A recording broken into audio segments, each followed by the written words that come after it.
Hi everyone, welcome to my kitchen. I'm Courtney, also known as Allergy Girl Eats over on Instagram, but I'm also the co-founder of the online magazine Zestful, which is an online magazine that celebrates life with food allergies.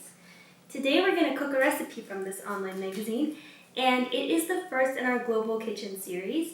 The Global Kitchen series is something we've just started, and I'm very excited to share it with you because it celebrates culture and it celebrates how we can still tap into our culinary roots even if we have food allergies.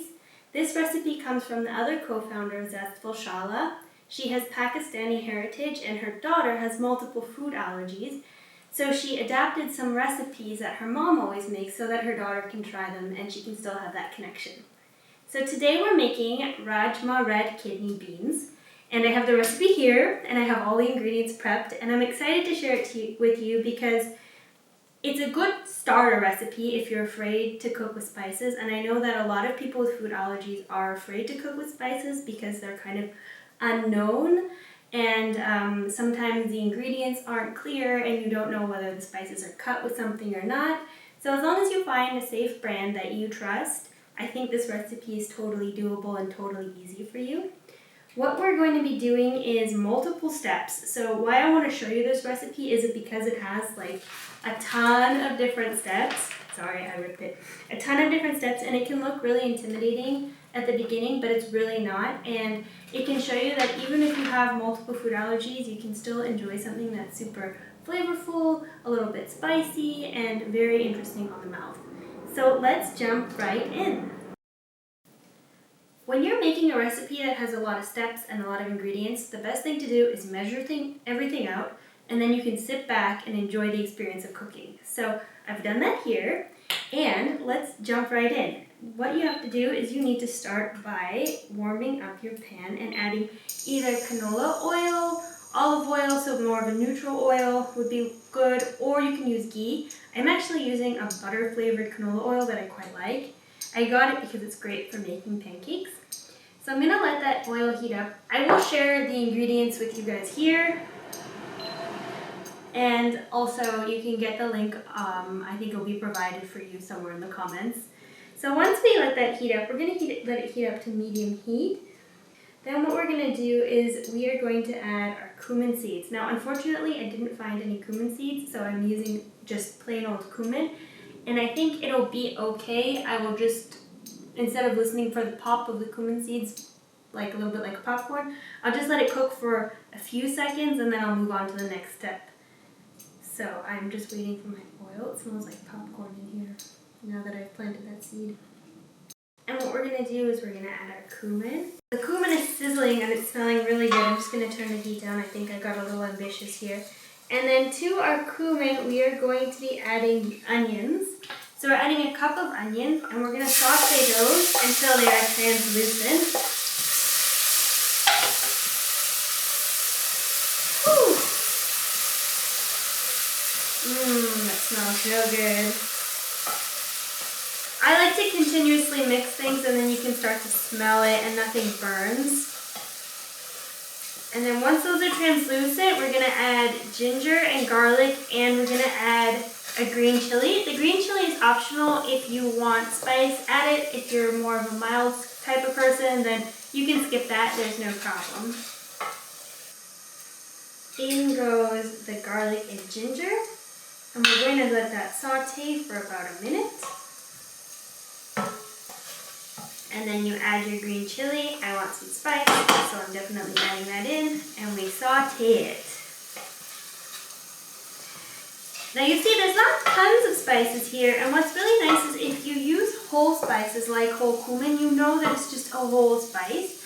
And the biggest mixture of spices we're going to use is something called gram masala, and we have a recipe for that. So you can make your own, you know exactly what's in it, and they're not afraid of any fillers. I know that there has been bad press on having peanut flour as a filler for certain spices. So if you want to keep it pure, you can always grind your own spices, and then you can see everything that is in that powder. So once we've let our chilies cook up a little bit, we are going to add in the tomatoes, the tomato paste, and then we're going to pump up the heat. So this is 4 large tomatoes puree. You can also use passata or canned pureed tomatoes, that's fine. I'm using fresh tomatoes because that's what the recipe calls for, and it also just adds a little bit more of a fresh live flavor. And then to that we're going to add tomato paste, which I can't scrape out there. That's what the back of the spoon is good for. And then what we're going to do is pump up the heat and let that cook down. So the tomato mixture has been cooking down. It's been about 3-4 minutes, and it's been cooking down on high heat, and you can tell it's visibly thickened up. The tomatoes have gotten much richer in color and more of a deep red now. So what we're going to do is we're going to add in chili, turmeric, and garam masala, which you can find the recipe on our website, and I will share that as well. It's super easy to make. I've made this a couple of times, and it's really nice. And do you know what's interesting is you can read the history of garam masala in our blog, so definitely check that out. That goes in there. And then we stir it up, and you're going to cook it on a medium heat until the raw smell of spice disappears. So you just kind of have a spicy aromatherapy bath while you're making this dish. Oops. And stir it. I like to continuously stir it just because, as you can tell, I'm getting little tomato splatters on my hand, which I get to taste test. It's very nice. And you can see that this recipe is so easy. It looks like a lot of steps, but it's really not. It's just, you know, everything takes a little time. So you need to have maybe an hour to enjoy this cooking process. And really, slow cooking is just a beautiful thing that we don't do enough of in this world, I think. All right, now that this is cooking down, we add the one ingredient that is questionable for your allergies. So I'm adding yogurt. You can add your dairy-free alternative yogurt, or you can actually just skip this step altogether. It just depends on you. I'm looking for a little bit more of a creamy texture, and I think that an oat yogurt would work really well in here.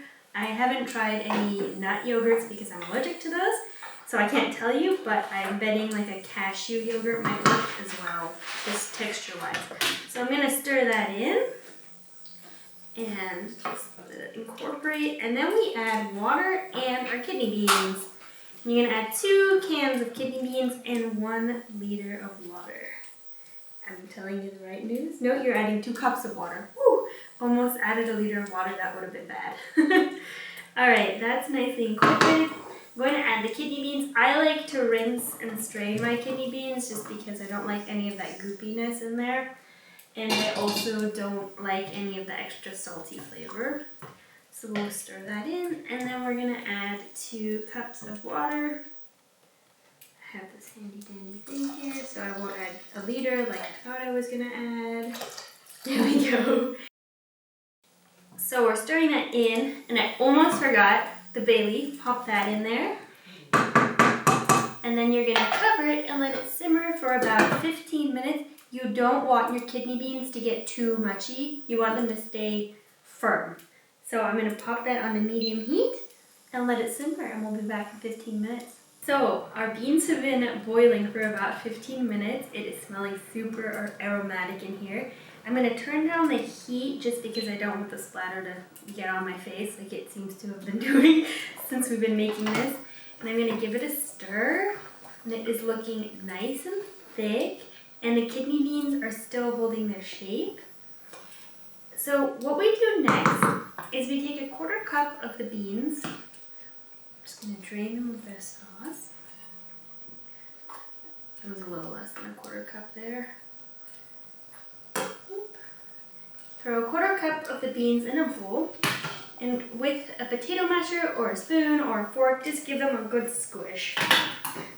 And that'll just thicken up the sauce a tiny bit more. Left that guy in there. There we are. And then you can scrape that back in there. Give it a stir. Now, if it's looking too thick for you, then you can add more water. If it's not looking thick enough, then let it cook down a little bit longer. And to serve, you're just going to add a squeeze of lemon. Give that a stir. And it's done. So this is great over a nice bowl of rice with a helpful garnishing of cilantro, or if cilantro tastes like soap to you, parsley, or if neither of those sound good, maybe some mint. Try it. Tell me what you think. I will have the recipe for you, and we hope you enjoy.